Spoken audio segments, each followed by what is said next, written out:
So the shed right next to the fuel pump, right?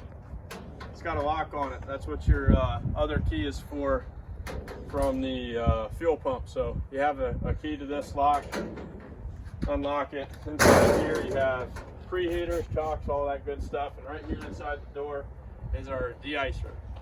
So these big blue jugs here have glycol in them.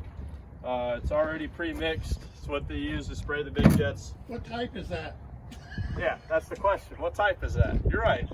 It's type 1. So if you look at the chart, all these different types are going to be colored. This one has kind of a greenish, grayish, brown color to it, and it's type 1. So here we are filling up the jug. There's 2 of them in here, so I'll be sure to fill both of them up when I'm done, and hopefully you won't have to.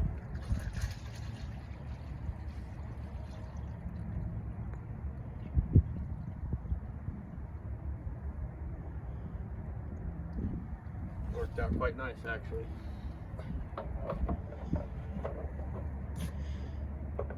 Anyway, it's just like a normal garden sprayer, so I'll pump the garden sprayer and pressurize it, and then we'll move it over to 28 Fox. You want to We're there. All right. So pump pressurized just like a normal garden sprayer. You can adjust the mist. In this case, the airframe already is pretty well de-iced, but this morning this wing was really iced up, and I actually used about 2 gallons to de-ice this morning. Don't be shy with it, it's free, so we just got to refill it. Make sure you use good and plenty of it. The big thing with it is to not spray it on the windows, as it'll hurt the Lexan plexiglass, as you might know it. It's Lexan is what it actually is. Anyway, light little mist works, stand downwind of it, so here it is. I'm going to shoot it right down the leading edge. Sometimes you might have it on the bottom side here, so again, stand downwind of it and try not to get it on the plexiglass. Then you can do the underside like so, and then when you do the top side, the best way to do that is to start with the wand over the wing and just spray and walk slowly and make sure you get a good stream down the back side of the wing. Repressurize.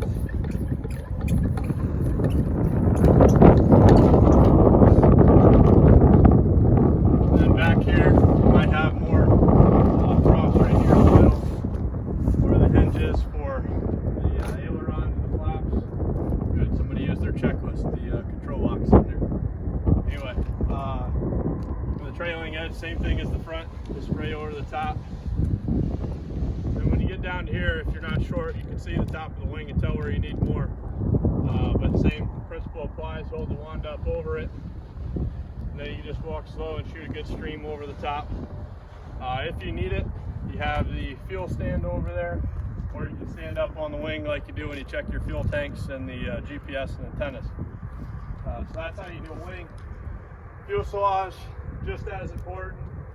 So same principle, try not to get it on the glass. Try to shoot it down like so. And then back here on the tail, it's the same thing as wing, you just got one that goes up and down. So front edge all the way up, and see I can't reach up there. So change the deflection, and now you can shoot it up there. Like so. Same thing down here. Shoot the underside. Drilling edge, same thing. Edge.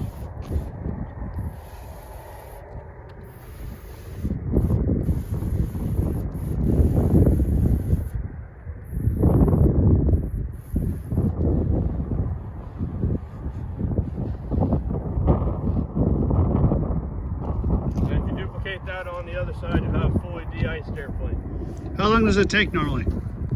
Depends how thick the ice is. So this morning it took me, with spraying this full 2 gallons, it took me about 20 minutes.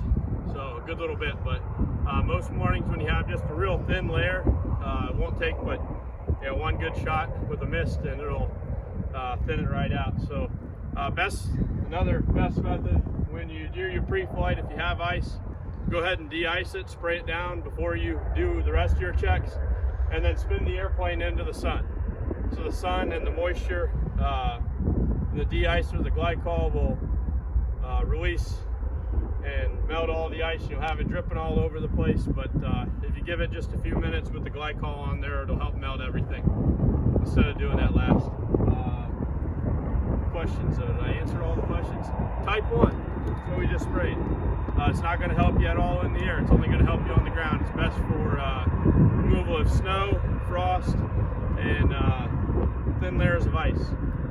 Usually, in the way they pump it on the big jets, it's actually going to be a heated de-ice, but we're just going to spray it out of the sprayer because if it's really that iced up, you probably shouldn't be flying. Let's see. Icing PIREP. So if you didn't look it up in the AIM, there's 3 things. TIT. Temperature, intensity, so outside air temperature, intensity, and tight. So you have 3 types. You got rime, clear, and mix. And if you want to look up descriptions of all of those, look them up, Google them, and that'll help you give a good icing PIREP or understand them. For our aircraft and our flight purposes here, if there's icing forecasted or icing PIREPs, I just recommend not flying at all. You don't want to get into ice. They do say with the intensities, trace ice, you won't need de-ice and you won't need de-icing equipment. It's safe to fly through, but again, trace ice then develops into light ice, moderate, into severe, and next thing you know, you're in a whole world of hurt. Last thing, where is the de-ice pump located? Hopefully you figured that out right at the beginning of the video. It's right there in the shed that says Civil Air Patrol, and you have a key to it. That's all I got. If you got questions, email me. The description to the heater video and this month's safety meeting will be in this video and on the computer as well.